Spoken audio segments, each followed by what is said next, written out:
नमस्ते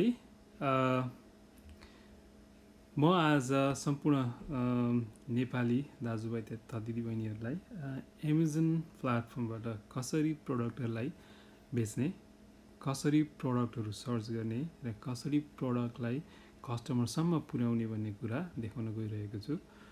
यो Amazon platform जो घरमा बसी काम गर्न चाहनुहुन्छ, जो पार्ट टाइम एक्स्ट्रा इन्कम गर्न चाहन्छु भन्नुहुन्छ र इभन जो कोहीसँग इनफ टाइम छ, इनफ मनी छ,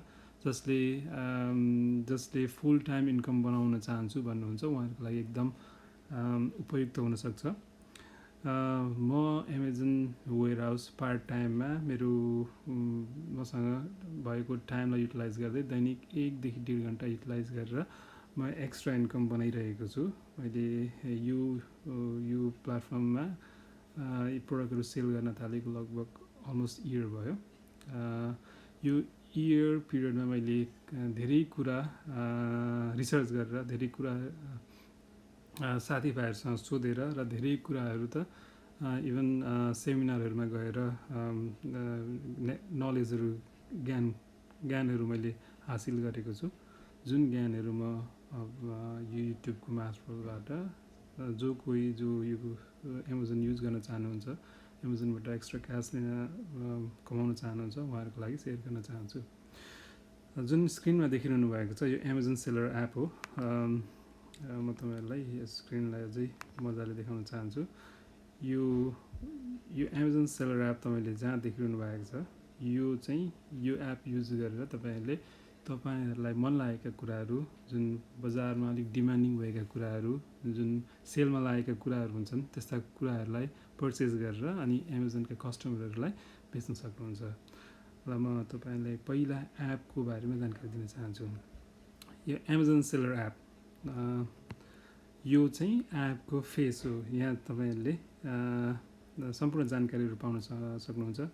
यहाँ टपमा तपाईँहरूले $87.28 देखिरहनु भएको छ। यो आजको मेरो सेल हो, जसमा 3टा युनिट सेल भएको छ, युनिट्स टुडे सोफार। अनि मेरो आजको एमाउन्टलाई छोडेर पेन्डिङ एमाउन्ट, मेरो एमाउन्टमा आउन बाँकी, आजको एमाउन्टलाई छोडेर आउन बाँकी रकम चाहिँ $233 छ, जुन मेरो नेक्स्ट पेमेन्ट साइकल 6 सेप्टेम्बर 2019 मा आउँदैछ। एमाजोनले हरेक पेमेन्ट 15 डेजमा गर्ने गर्छ, अटोमेटिक पेमेन्ट हुन्छ। बट तपाईँलाई क्यास अगाडि नै चाहियो भने तपाईँले त्यो क्यासलाई अगाडि पनि दिन सक्नुहुन्छ। यो कस्टमर फिडब्याक भनेको कस्टमरलाई मैले प्रोडक्ट सिप गरिसकेपछि कस्टमरले प्रोडक्ट हेरेर चित्त बुझेपछि दिने फिडब्याक हो यो। यसमा 5 स्टार रेटिङ छ। यो माथि क्यामेराको साइन देखिरहनु भएको छ तपाईँहरू। यो क्यामेराको साइन तपाईँले प्रोडक्टलाई लन्च गर्नु पर्यो भने कुनै पनि प्रोडक्टलाई खिचेर स्क्यान गरेर त्यो प्रोडक्टलाई आफ्नो सिस्टममा लन्च गर्न सक्नुहुन्छ। म त्यसको एक्जाम्पल पनि देखाउने छु बिस्तारै। र यो प्रोडक्ट सेल्स भन्ने एरिया जुन देख्नुभएको छ, जहाँ $234 सेल देख्नुभएको छ, यो लास्ट 7 डेजको मेरो सेल हो। जहाँ अगस्त 27 मा $35 to $40 को सेल भएको छ भने अगस्त 28 मा अलमोस्ट $20 को सेल भएको छ। त्यस्तै गरी 29 मा $65 जस्तो छ भने अगस्त 31 मा $25-30 र सेप्टेम्बर 2 मा अलमोस्ट $87.28 को सेल भएको छ। यो सेलर एपमा तपाईँले स्क्रोल डाउन गर्नुभयो भने एड अ प्रडक्ट भन्ने देख्न सक्नुहुन्छ, जहाँ तपाईँलाई मन लागेका प्रडक्टहरू, कुनै पनि प्रडक्ट तपाईँलाई लाग्छ, मार्केट जानुहुन्छ जहाँ कुनै सस्तोमा डिलमा सेलमा लागेको प्रडक्टहरू हुन्छन्, त्यस्ता प्रडक्टहरूलाई तपाईँले या यो एड अ प्रडक्ट भन्ने अप्सनमा गएर स्क्यान गरेर प्रडक्टहरू हेर्न सक्नुहुन्छ। कतिको सिस्टममा अपलोड गर्न सक्नुहुन्छ र त्यो प्रफिटेबल छ भने त्यो प्रडक्टहरूलाई घरमा किनेर ल्याएर जब कस्टमरले अर्डर गर्छन् अनि त्यसलाई सिप गर्न सक्नुहुन्छ। यो म्यानेज अर्डर भन्ने अर्को अप्सन छ, जहाँ कि तपाईँले कुनै पनि प्रडक्ट बिक्री गर्नुभएको छ र त्यो प्रडक्टलाई तपाईँले सिप गर्नुपर्ने छ भने तपाईँको यहाँ नोटिफिकेसन आउँछ। तपाईँले आज 3वटा प्रडक्ट बेच्नुभयो, ल तपाईँले सिप गर्नुपर्छ भनेर नोटिफिकेसन आउँछ। यो नोटिफिकेसन युज गरेर कुन कस्टमरलाई कुन प्रडक्ट बेच्ने हो, कुन पठाउने हो, भनेर प्रिन्ट गर्नुपर्ने हुन्छ, जहाँ तपाईँको अर्डरको इन्भोइसहरू आउँछ, त्यो प्रिन्ट गरेर कस्टमरलाई उनीहरूको एड्रेसमा चाहिँ अब उपयुक्त सामानहरू पठाउनु पर्ने हुन्छ। यो म्यानेज रिटर्न्स भन्नेमा चाहिँ यो अप्सन चाहिँ कस्तो हो भने तपाईँले कुनै प्रडक्टहरू बेच्नु भएको छ र प्रडक्टहरू बेच्नु भएको छ अनि कस्टमरलाई तपाईँको प्रडक्ट चित्त बुझेन या केही डिफेक्टहरू आयो भने चाहिँ तपाईँलाई कस्टमरले कन्ट्याक्ट गर्छ, रिटर्न गर्नु पऱ्यो भनेर भनिसकेपछि तपाईँको त्यो रिटर्न गर्नको लागि जुन रिक्वेस्ट आउँछ त्यो चाहिँ म्यानेज रिटर्नमा आउँछ र तपाईँले अब कति रिफन्ड दिने हो, 100% रिफन्ड दिने हो कि केही चार्जहरू काटेर रिफन्ड दिने हो कि, यो सबै अप्सनहरू इनपुट गरेर चाहिँ तपाईँले म्यानेज रिटर्न गर्न सक्नुहुन्छ। कस्टमरलाई त्यो प्रोडक्टको पैसा रिटर्न गर्न सक्नुहुन्छ। अर्को चाहिँ छ कम्युनिकेसन्स भनेको चाहिँ कस्टमरसँग तपाईँको कम्युनिकेसन। जब तपाईँले प्रोडक्ट पठाउनुहुन्छ, केही डिफेक्टहरू आउँछ अथवा कस्टमरले तपाईँलाई कन्ट्याक्ट गर्न चाह्यो भने कम्युनिकेसनको थ्रुबाट कम्युनिकेट गर्ने हो। युजली इमेल युज हुन्छ, फोन नम्बर युज हुँदैन होइन। अनि क्याम्पेन म्यानेजर भनेको चाहिँ तपाईँसँग धेरै प्रोडक्टहरू छ र कुनै प्रोडक्टहरू यस्तो प्रोडक्ट छ जो कि 100वटा प्रोडक्ट छ या 1000वटा प्रोडक्ट छ, तर त्यो चाहिँ डिमान्डमा छैन। त्यति साह्रो तपाईँले किन्दाखेरि डिमान्डमा थियो, तर टाइम अनुसार त्यो डिमान्ड लो हुँदै गयो भनेपछि त्यो प्रोडक्टलाई अब कसरी बेच्ने त भन्दाखेरि एडभर्टाइज गर्नु पऱ्यो। एडभर्टाइज गर्नको लागि चाहिँ तपाईँले क्याम्पेन म्यानेजरको युज गर्नुहुन्छ। अनि क्याम्पेन म्यानेजरबाट चाहिँ तपाईँले प्रोडक्टहरूलाई एडभर्टाइज गरेर कसैले त्यो प्रोडक्ट सर्च गर्दाखेरि टप ऱ्याङ्किङमा ल्याउन सक्नुहुन्छ र त्यहाँ ल्याइसकेपछि कस्टमरहरूले माथिको प्रोडक्ट युजली चुज गर्ने भएकोले तपाईँको प्रोडक्टहरू बिक्री हुनसक्छ। अब एकाउन्ट हेल्थ भन्ने अप्सन चाहिँ के हो भने तपाईँले यो चाहिँ सबभन्दा इम्पोर्टेन्ट एउटा अप्सन हो, किनभने तपाईँको एकाउन्ट हेल्थ राम्रो भएन भने तपाईँको एकाउन्ट डिएक्टिभेट पनि हुनसक्छ। त्यसैले ध्यान दिनुपर्ने कुरा के हो भने तपाईँले कुनै पनि प्रोडक्ट बिक्री गर्नुभएको छ भने समयमा सिप गर्नुपर्ने हुन्छ। कुनै पनि प्रोडक्टहरू कस्टमरलाई चित्त बुझेको छैन भने रिटर्न गर्नुपर्ने हुन्छ, पैसा रिटर्न दिनुपर्ने हुन्छ। किनभने कस्टमरको फिडब्याक राम्रो आएन भने, कस्टमरले राम्रो रेटिङ दिएन भने तपाईँको सिपमेन्ट टाइममा भएन भने चाहिँ तपाईँको एकाउन्ट हेल्थ तल जान्छ, नराम्रो हुन्छ र तपाईँको एमाजोनले तपाईँको एकाउन्टलाई ब्लक पनि गर्न सक्छ। अब यो इन्भेन्ट्री अलर्ट भनेको चाहिँ के छ भने तपाईँको प्रोडक्टहरूको अब इन्भेन्ट्री कति छ, कम छ या बढी छ भन्ने कुरा यसले देखाउँछ। प्राइसिङ अपर्च्युनिटिजमा चाहिँ तपाईँको जस्तो प्रोडक्ट अरूसँग छ र त्यो प्रोडक्ट चाहिँ अरूले तपाईँको प्राइसभन्दा कम प्राइसमा राखेको छ भन्ने कुरा यहाँबाट थाहा पाउन सकिन्छ। अरूले तपाईँको जस्तै प्रोडक्टलाई कम प्राइसमा राखेको छ भने तपाईँको सेल गर्ने अपर्च्युनिटी कम हुने हुनाले तपाईँले पनि त्यो प्रोडक्टलाई अरूकै प्राइसमा म्याच गर्न यो अप्सन धेरै युज हुन्छ। ग्रोथ अपर्च्युनिटिज चाहिँ तपाईँसँग कुनै पनि प्रोडक्टहरू छैन तर मार्केटमा कुन प्रोडक्टहरूको चाहिँ डिमान्ड बढी छ, कुन प्रोडक्टहरू रेटिङ बढी छ भन्ने कुरा चाहिँ यहाँबाट जानकारी लिन सकिन्छ। म्यानेज इन्भेन्ट्री भनेको चाहिँ कुनै पनि अब प्रोडक्टहरू तपाईँसँग छ तर तपाईँले एक्चुअल नम्बरहरूको बारेमा थाहा छैन, कम छ या बढी छ। कम छ भने अब अरू प्रोडक्टहरू अर्डर गर्नुपर्ने हुन्छ। यो कुराको जानकारी चाहिँ तपाईँले यहाँबाट पाउनुहुन्छ। अब अर्को अप्सन म्यानेज FBA सिपमेन्ट भन्छ। पहिला त FBA भनेको के हो? FBA भनेको चाहिँ फुलफिलमेन्ट बाई एमाजोन।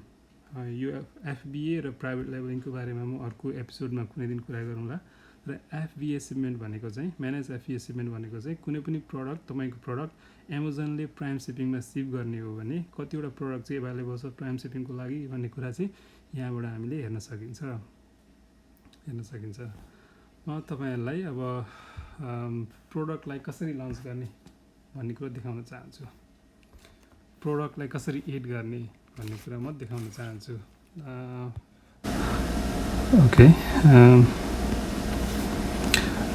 ओके, यहाँ स्क्रिनमा देख्नुभएको छ add product.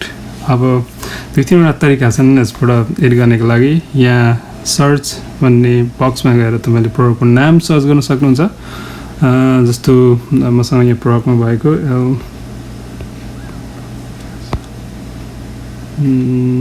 APC all purpose cleaner मैले सर्च गरेँ। अब यहाँ मैले यो प्रोडक्टलाई हेरेर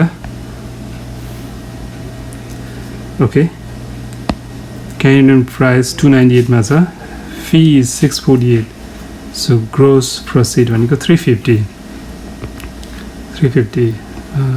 यहाँबाट तपाईले क्याल्कुलेट गर्न सक्नुहुन्छ तपाई कतिको प्रफिट गर्न सक्नुहुन्छ या प्रफिट गर्न सक्नुहुन्छ या तपाईको प्रोडक्ट लुज हुन्छ Amazonले यो प्रोडक्टलाई 298 मा बेचिरहेको छ तर फी नै 648 छ भनेपछि शिपिङ गर्नलाई तपाईलाई अलमोस्ट $2-3 लाग्ला $2 per item probably calculate गर्दाखेरि स्टिल तपाईले चाहिँ -550 भनेको घाटामा जानुहुन्छ but if you sell this product for let's say $20 मा बेच्नु भयो भने 8.90 फाइदा हुन्छ राइट फाइदा हुन्छ अब यो कसरी प्रोडक्टहरु सेलेक्ट गर्ने यसको बारेमा त म फेरि अन्य एपिसोडहरुमा भन्ने नै छु तर म कसरी प्रोडक्ट लिस्टिङ गर्ने भन्ने कुराहरुलाई तपाईलाई देखाउन गइरहेको छु एउटा त्यहाँ टाइप गरेर मैले देखाएँ अर्को स्क्यान गरेर कसरी हुन्छ भने ओके या प्रोडक्टलाई स्क्यान कोडलाई स्क्यान गर्ने त्यहाँ पछाडि प्रोडक्ट देखाउँछ जुन प्रोडक्टको यूपीसी कोड हो त्यो कोड स्क्यान भइसकेपछि यो प्रोडक्ट कुन हो भनेर यसले देखाउँछ र यसलाई आइको जस्तै गएर यसलाई लिस्ट भन्ने अप्सनमा गएर लिस्ट गर्ने अब लिस्ट भन्ने अप्सनमा प्रोडक्टको बारेमा कुन प्रोडक्ट हो कन्डिसन न्यू हो राइट र कतिमा बेच्ने भनेर जस्तो $20 मा बेच्ने भनेर मैले भने मसँग एभाइलेबल क्वान्टिटीहरु चाहिँ I want to ship myself quantity let's say 10 मसँग 10 वटा एभाइलेबल छ राइट अनि कन्टिन्यू गर्यो भने चाहिँ प्रोडक्ट तपाईको सबमिट यो लिस्टिङ भनेर आउँछ सबमिट भइसकेपछि तपाईको प्रोडक्ट गएर तपाईको इन्भेन्टरीमा यतिवटा छ भनेर देखाउँछ ताकि कस्टमरले गएर खोज्दाखेरि तपाईको प्रोडक्टहरु अब अनलाइनमा बेच्नको लागि एभाइलेबल भयो अब उनीहरुले किन्न सक्छन् र प्रोडक्ट कसरी लिस्ट गर्ने भन्ने कुरा यहाँबाट मैले देखाएँ म तपाईलाई मेरो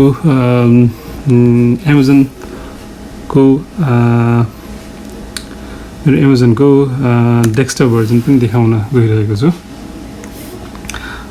डेस्कटप भर्जनमा चाहिँ जुन अघि मैले तपाईलाई यहाँ भिडियो बनाइरहेको छु यो चाहिँ आइप्याडबाट बनाइरहेको छु डेस्कटप भर्जन यस्तो खालको हुन्छ तपाईले देख्न सक्नुहुन्छ यो कुनामा देख्न सक्नुहुन्छ $148 मेरो लास्ट पेमेन्ट थियो अब एभाइलेबल नेक्स्ट पेमेन्ट $284 अनि यहाँ तल गएर देख्न सक्नुहुन्छ आज 87.28 को सेल भएको छ तीनटा प्रोडक्ट 7 डेजमा 234 को 9 वटा प्रोडक्ट 15 डेजमा 460 को 17 वटा प्रोडक्ट र 30 डेजमा 24 प्रोडक्ट $720 को सेल भएको थियो राइट आजलाई मैले एमाजन के हो र अब एमाजनमा कसरी पैसा बनाउन सकिन्छ प्रोडक्ट एमाजनको एभाइलेबल एप्सहरु एभाइलेबल अप्सनहरु प्रोडक्ट कसरी एड गर्ने प्रोडक्टलाई कसरी म्यानेज गर्ने भन्ने कुरा देखाएँ प्रोडक्टलाई कसरी एड गर्ने भन्ने कुरा देखाएँ नेक्स्ट भिडियोमा प्रोडक्ट कसरी चुज गर्ने